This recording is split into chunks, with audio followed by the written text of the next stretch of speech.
Welcome to episode 4 of ABM in the house. Dec, how are you? Very well, Alex. How are you doing? Yeah, I'm really well, thanks, mate. It's nice and hot over here. Looks like it's nice over there in Spain. It's pretty cool. We're doing ABM in the garden this week, I suppose. So yeah, let's crack on. Okay, so just a quick recap. What we've done so far is we've defined our ICP, built and tiered our target account list. We've expanded the decision-making unit, or the DMU as you call it.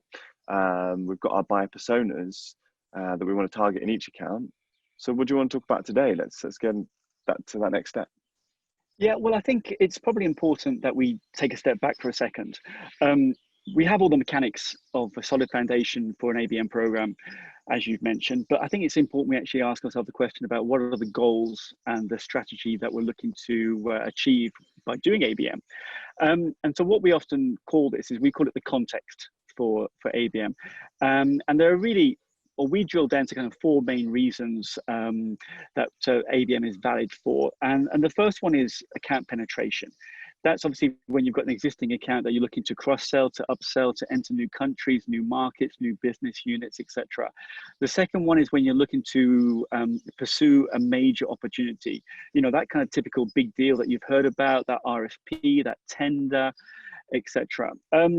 Typically also the third one that we find is is very common is when you want to develop a new account, and that's where you want to win a new logo.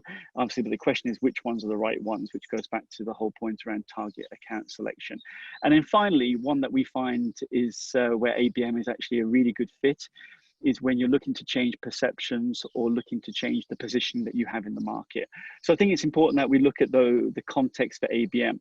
So once we actually have that context, it's now a question of actually looking at the target accounts that you've identified previously and moving forward with those. How does that sound, Alex? I think it's really smart. That strategy is really important. Now, the reason why I like that so much is because there's kind of this misconception about ABM. A lot of businesses are like, we're going to do ABM and we're going to do it just to book meetings, or like direct mail is ABM. Account-based marketing is that whole strategy. Once you identify as a business, you know, do we want to break into these accounts? Do we want to win these new ones, for example? You have more of a laser-focused approach. I suppose once you've agreed on that, you can actually use that account tiering that we discussed in, I think it was episode 2, to decide on those strategies you want to deploy, for which types of ABM programs each is valid for. But I'm really curious then, how do you do that strategic? Well, at the agency, what we, I mean, everyone's very familiar with, you know, one-to-one ABM, one-to-few, and one-to-many. And they have different names, such as, you know, programmatic ABM or strategic ABM. But generally, there are 3 types of ABM programs that most people are familiar with. What we tend to do is we take the tiering that we've obviously designed earlier, and we use that tiering to decide which type of ABM program is the relevant one for the accounts we're looking to target. So, for example, and here's just some ideas. So, for example, tier 3 accounts for us are typically accounts where there is a turnover of somewhere between 25 and 50 million pounds or dollars. They have a relatively small sales and marketing team, and they have, let's say, you know, less than about 100 employees. And that is typically where we would deploy a one-to-many ABM program. And this would be obviously at scale to hundreds or indeed thousands of accounts. Tier 2 accounts for us would be accounts that are obviously a much higher turnover, above $50 million, up to perhaps even to $1 billion, and where they have obviously an employee size of north of 250 employees approximately. And that's where we would look at a one-to-few program. But then in a one-to-few program, we're looking at a cluster of around 15 to 20 accounts where there is something in common, you know, the same industry, the same sector, the same vertical, the same business challenge. And then finally, tier 1 accounts for us these are hand-picked accounts, and this is where we would deploy a one-to-one program. But this is typically no more than 3, 4, 5 accounts. And I think the important thing for everyone to remember is that the higher up you go in terms of going from one-to-many to one-to-few to one-to-one, you need more and more resources. And with that kind of resource-heavy approach, you need to be very careful that you don't apply, you know, your ABM program to too many accounts. So, Alex, at Reachdesk, once you have that visualized, what's next for you? I suppose what's next is, as you mentioned, you've decided on that program. It's all about your value proposition and your messaging strategy. Okay, the work that you'll have done on your ICP, your target accounts, the DMU, that will have actually given you a lot of the detailed information you need on key business drivers within those accounts, the industry and sector challenges, particularly now, right? We're working at home, so some sectors and industries that have more specific challenges than ever. You'll also understand a little bit more about the account specific challenges. You mentioned that tier one, you might already have intelligence on those accounts or use intent data or something along those lines.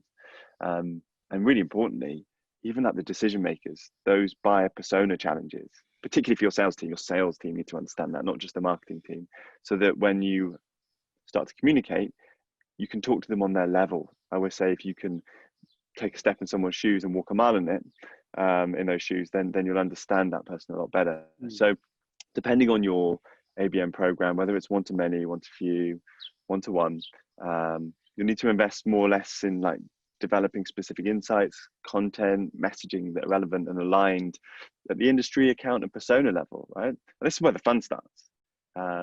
You may have a lot of work and content you've already got. You might have a lot of videos, blog posts, white papers, ebooks, but it's a case of mapping that content to each stage of the buyer journey, visualizing that. Don't just do it for yourself as a marketer, by the way. Don't just say, this is all the things, this is how we're going to do it on our website. Once you've mapped that out, see where the gaps are, so that you know what you need to create for other stages of the buyer journey. I'd love to know how you do that, by the way, Dave. Well, very similar to yourselves there at Reachdesk, to be honest, Alex. We obviously highly recommend with our clients running, content mapping, buyer mapping, value proposition, messaging strategy workshops.